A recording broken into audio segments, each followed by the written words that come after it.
В объективе программы Central Asian Report тренды геополитики, точки консолидации, панорама современных реалий Центральной Азии.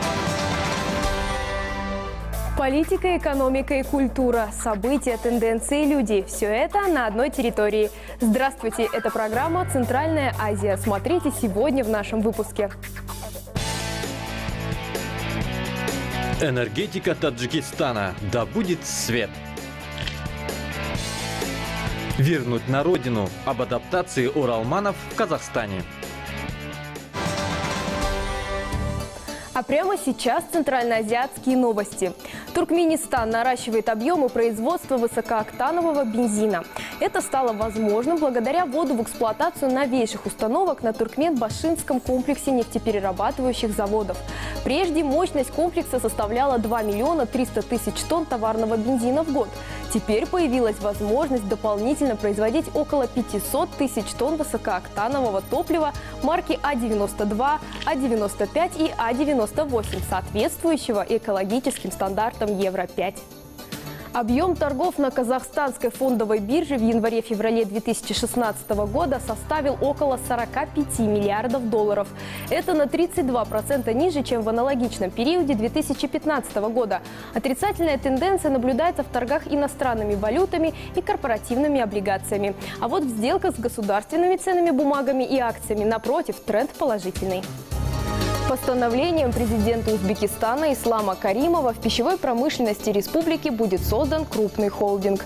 В него войдут 176 предприятий по выпуску пищевой, масложировой и мясомолочной продукции. В качестве ассоциированных членов на добровольной основе к холдингу могут присоединиться частные структуры.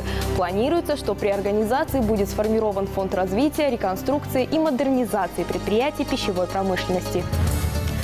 На территории Оренбургской области появится логистический комплекс, созданный совместными усилиями Российской Федерации и Кыргызстана. Предприниматели Чуйской области Киргизии и их коллег из Оренбуржья связывают тесные партнерские отношения в области поставок фруктов и овощей. Закрепить их решено строительством универсального центра для хранения и предпродажной подготовки свежей плодоовощной продукции.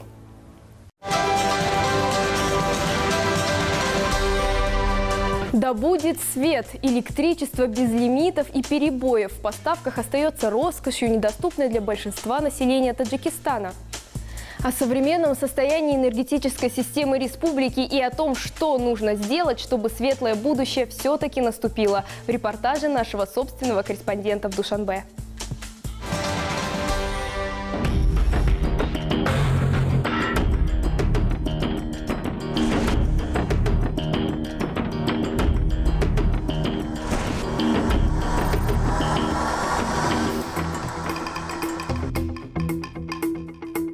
Почти в каждом сельском доме день в осенне-зимний период начинается одинаково. Женщины встают затемно, топят печь, начинают месить тесто и выпекать лепешки. Пока есть свет, готовят еду. Уже света нет, через 2 часа будет. Расписание знают наизусть. Свет в доме бывает с 6 до 10 часов утра и с 18 до 22 часов вечера. К жизни по графику сельские жители уже привыкли. Пока нет света, Зибо с дочерью расшивают национальными узорами ткани для невест. Прямо у окна, так светлее. Для этой работы свет не нужен, а к ежегодным ограничениям мы уже привыкли. Каждый день для молитвы мы встаем очень рано, еще когда темно, а потом уже свет дают. А днем в доме у нас всегда тепло, дров и угля много. Времена, когда в селах зимой свет был круглосуточно, помнят немногие. Уже подрастает целое поколение, которое привыкло жить по веерному расписанию. С середины 90-х зимой вводят лимиты, причем даже в многоводные года. Основной источник энергии в Таджикистане – горные реки. Но из-за отсутствия экспортных рынков приходится сбрасывать большой объем воды мимо агрегатов.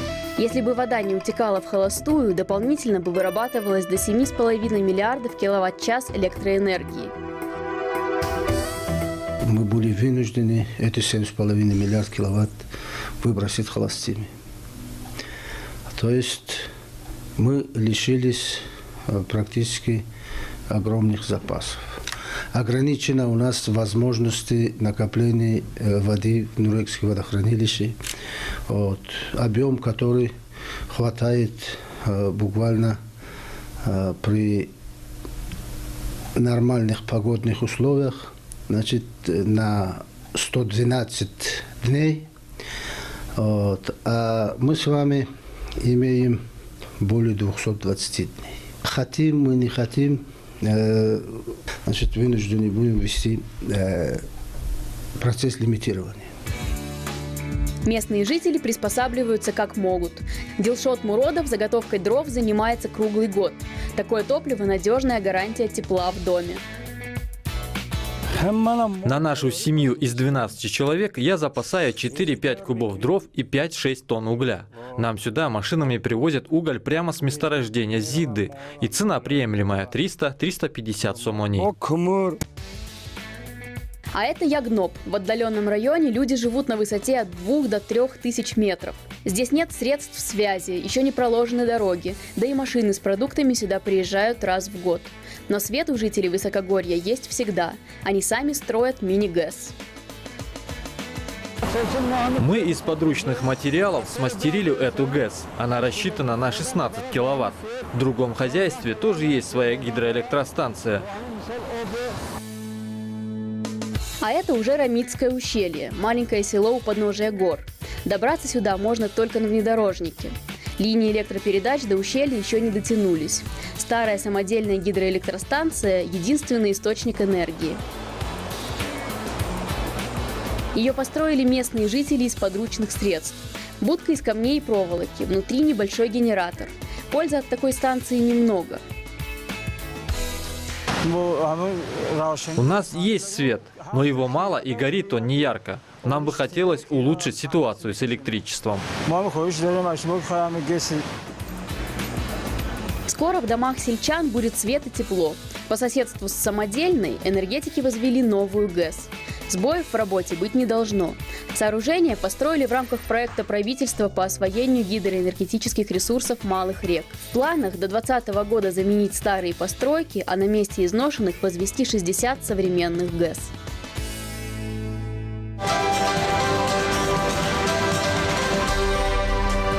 Компания на миллион. Именно столько граждан за 25 лет независимости Казахстана приехали в страну в статусе оралманов.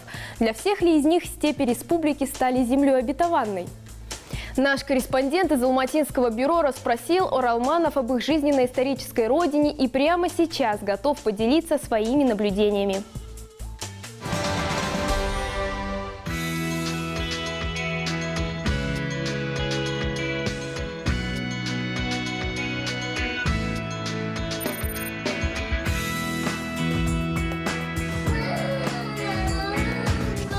Максат Абдыкадыр – врач-иглотерапевт.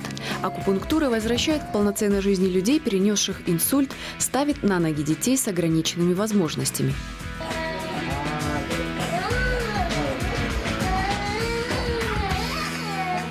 В клинике восточной медицины Максат не только врач, но и генеральный директор. Начинал бизнес с 4 единомышленниками, а сейчас в штате 23 человека. Есть филиал клиники в Талдыкургане. Всего этого могло и не быть, если бы 6 лет назад мужчина не принял судьбоносное решение – переселиться из Китая в Казахстан.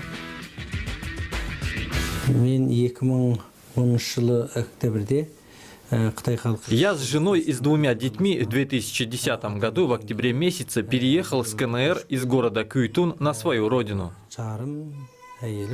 Когда приехал, я попал на самую последнюю квоту, которую выдавали. Тогда сумма составляла 100 с лишним тысяч тенге.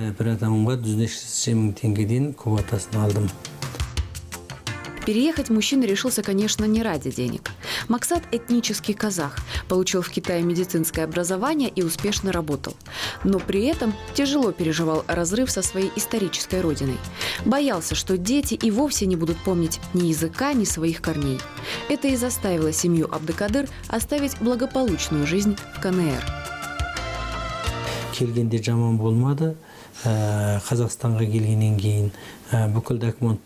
Мы не жалеем, что переехали. Не было сильных трудностей с документами, и государство нас поддержало. Сейчас законы о миграции более чем удобные и приемлемые. Если бы все оралманы переехали, выиграли бы одно – дети были бы настоящими казахами. Таких, как Максат, в Казахстане сегодня проживает около 1 миллиона. Первые уралманы, такой официальный статус присвоили возвращенцам, приехали в республику в 1991 году. Основной поток был из Монголии. До 2011-го на обустройство их жизни государство ежегодно тратило около 12 миллиардов тенге. Вклад огромный, но, по мнению специалистов, выгода несоизмеримо больше. Уралманы значительно повлияли на демографическую ситуацию, усилили генофонд страны.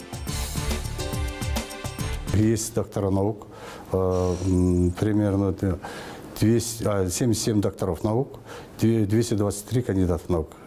В данное время работают они на благо нашей республики.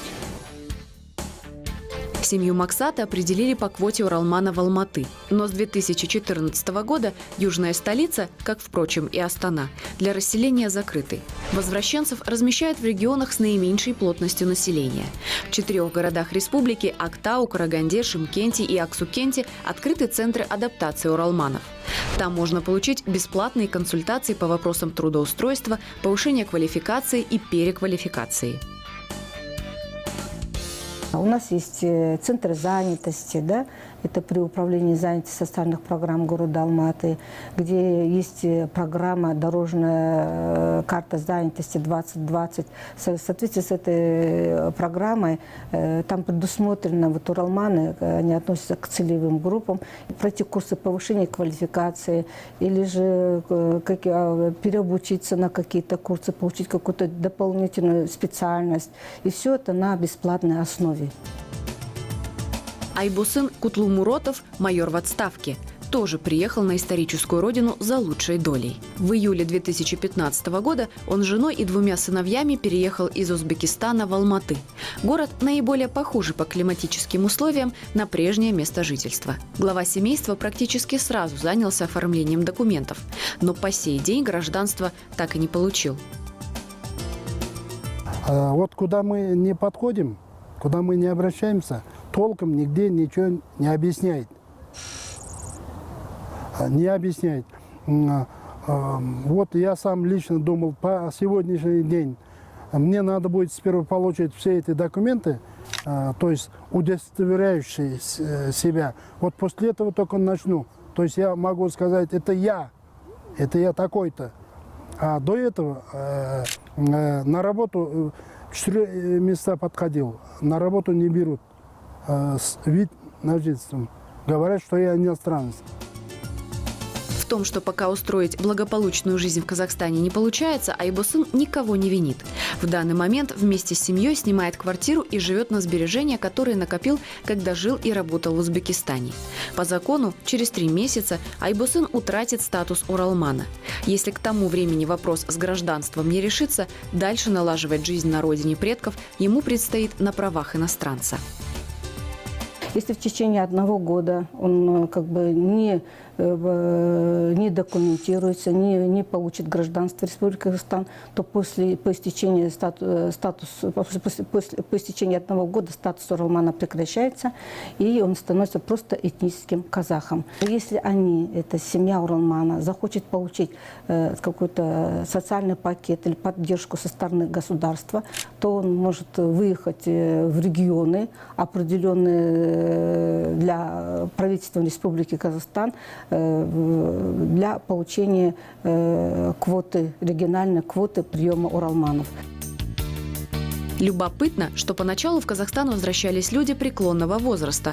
Те, кого принято называть старой интеллигенцией – профессуры, деятели культуры. Сейчас к своим этническим корням все больше стремится молодежь. В республику приезжает, чтобы получить образование и строить карьеру. И пока этот интерес к стране есть, в правительстве обещают не закрывать программу по адаптации уралманов.